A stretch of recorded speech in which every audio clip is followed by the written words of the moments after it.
किसी शहर के रेलवे स्टेशन पर एक भिखारी रहता था। वह वहां आने जाने वाली रेलगाड़ियों में बैठे यात्रियों से भीख मांगकर अपना पेट भरता था। कहानी बहुत ही मोटिवेट करेगी। चैनल पर पहली बार है तो चैनल को सब्सक्राइब जरूर करें। तो चलिए शुरू करते हैं। एक दिन जब वह भीख मांग रहा था तो सूट बूट पहने एक लंबा सा व्यक्ति उसे दिखा। उसने सोचा कि यह व्यक्ति बहुत अमीर लगता है, इससे भीख मांगने पर यह मुझे जरूर अच्छे पैसे देगा। वह उस लंबे व्यक्ति से भीख मांगने लगा।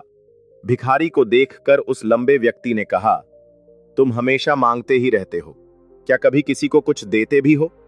भिखारी बोला, साहब, मैं तो भिखारी हूं, हमेशा लोगों से मांगता ही रहता हूं। मेरी इतनी औकात कहां कि किसी को कुछ दे सकूं।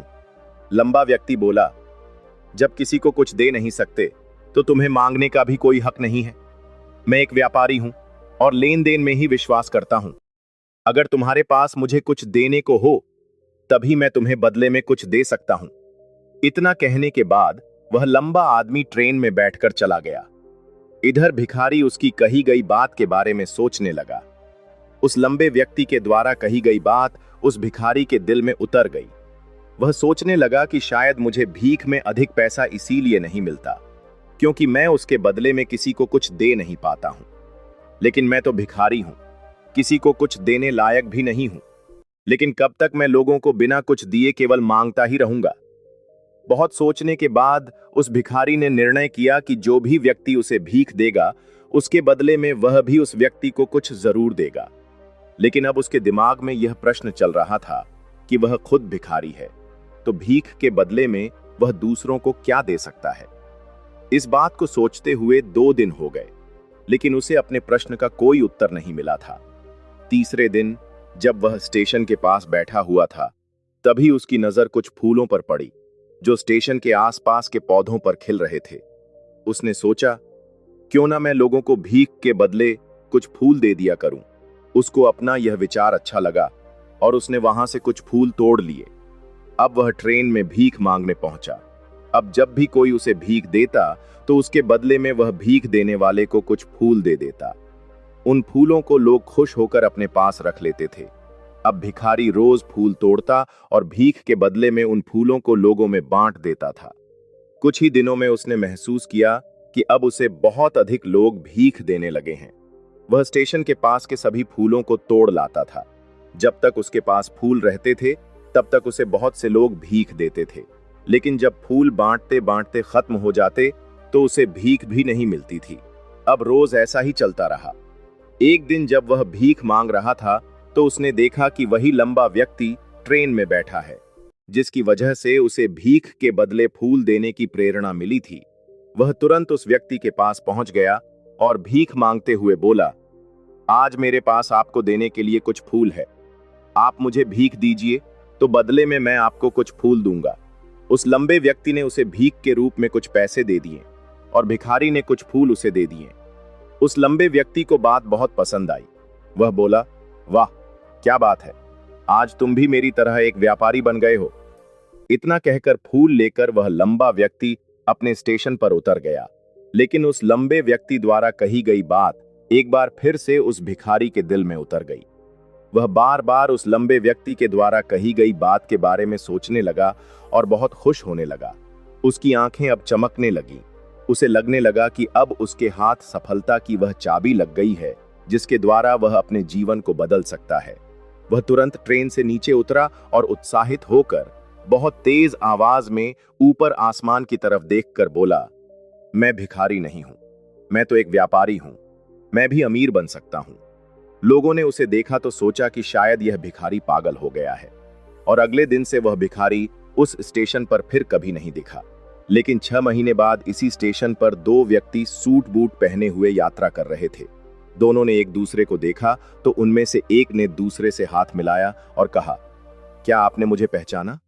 दूसरा व्यक्ति बोला, नहीं, क्योंकि मेरे हिसाब से हम लोग पहली बार मिल रहे हैं। पहला व्यक्ति बोला, नहीं, आप याद कीजिए, हम पहली बार नहीं बल्कि तीसरी बार मिल रहे हैं। दूसरा व्यक्ति बोला, मुझे याद नहीं, वैसे हम पहले 2 बार कब मिले थे? अब पहला व्यक्ति मुस्कुराया और बोला, हम पहले भी 2 बार इसी ट्रेन में मिले थे। मैं वही भिखारी हूं जिसको आपने पहली मुलाकात में बताया कि मुझे जीवन में क्या करना चाहिए, और दूसरी मुलाकात में बताया कि मैं वास्तव में कौन हूं। दूसरा व्यक्ति मुस्कुराया और अचंभित होते हुए बोला, ओ याद आया, तुम वही भिखारी हो जिसे मैंने एक बार भीख देने से मना कर दिया था, और दूसरी बार मैंने तुमसे कुछ फूल खरीदे थे। लेकिन आज तुम ये सूट बूट में कहां जा रहे हो और आजकल क्या कर रहे हो? तब पहला व्यक्ति बोला, हाँ, मैं वही भिखारी हूं, लेकिन आज मैं फूलों का एक बहुत बड़ा व्यापारी हूं और इसी व्यापार के काम से ही दूसरे शहर जा रहा हूं। कुछ देर रुकने के बाद वह फिर बोला, आपने मुझे पहली मुलाकात में प्रकृति का वह नियम बताया था जिसके अनुसार हमें तभी कुछ मिलता है जब हम कुछ देते हैं। लेन देन का यह नियम वास्तव में काम करता है। मैंने यह बहुत अच्छी तरह महसूस किया है, लेकिन मैं खुद को हमेशा भिखारी ही समझता रहा। इससे ऊपर उठकर मैंने कभी सोचा ही नहीं। और जब आपसे मेरी दूसरी मुलाकात हुई तब आपने मुझे बताया कि मैं एक व्यापारी बन चुका हूं। अब मैं समझ चुका था कि मैं वास्तव में एक भिखारी नहीं बल्कि व्यापारी बन चुका हूं। मैंने समझ लिया था कि लोग मुझे इतनी भीख क्यों दे रहे हैं, क्योंकि वह मुझे भीख नहीं दे रहे थे बल्कि उन फूलों का मूल्य चुका रहे थे। सभी लोग मेरे फूल खरीद रहे थे क्योंकि इससे सस्ते फूल उन्हें कहां मिलते। मैं लोगों की नजरों में एक छोटा व्यापारी था, लेकिन मैं अपनी नजरों में एक भिखारी ही था। आपके बताने पर मुझे समझ आ गया कि मैं एक छोटा व्यापारी हूं। मैंने ट्रेन में फूल बांटने से जो पैसे इकट्ठे किए थे उनसे बहुत से फूल खरीदे और फूलों का व्यापारी बन गया। यहाँ के लोगों को फूल बहुत पसंद है और उनकी इसी पसंद ने मुझे आज फूलों का बहुत बड़ा व्यापारी बना दिया। दोनों व्यापारी अब खुश थे और स्टेशन आने पर साथ उतरे और अपने अपने व्यापार की बात करते हुए आगे बढ़ गए। दोस्तों, इस कहानी से हमें बहुत कुछ सीखने को मिलता है। कहानी में लंबा व्यापारी गिव एंड टेक के नियम को बहुत अच्छी तरह जानता था। दुनिया के सभी बड़े व्यापारी इसी जीवन के नियम का उपयोग करके सफल हुए हैं। इस फार्मूले को उसने भिखारी को भी बताया। भिखारी ने इस प्राकृत नियम को अपना लिया और इसका असर उसके जीवन में साफ दिखाई देने लगा। उसने अपनी सोच बदली और उसकी जिंदगी बदल गई। यह कहानी हमें बताती है कि हम यदि अपनी सोच बदल लें तो कुछ भी हासिल किया जा सकता है। यदि हम खुद को छोटा समझते रहेंगे तो हम हमेशा छोटे ही बने रहेंगे।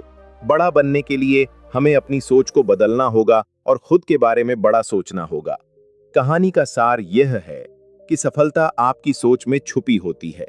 खुद का आत्मसम्मान जगाए, अपनी सोच को बड़ा बनाइए और देखिए कैसे आप सफलता के शिखर पर पहुंच जाते हैं। तो वीडियो कैसी लगी कमेंट करके जरूर बताइए। वीडियो पसंद आए तो चैनल को सब्सक्राइब जरूर करें। मिलेंगे अगली वीडियो में। धन्यवाद।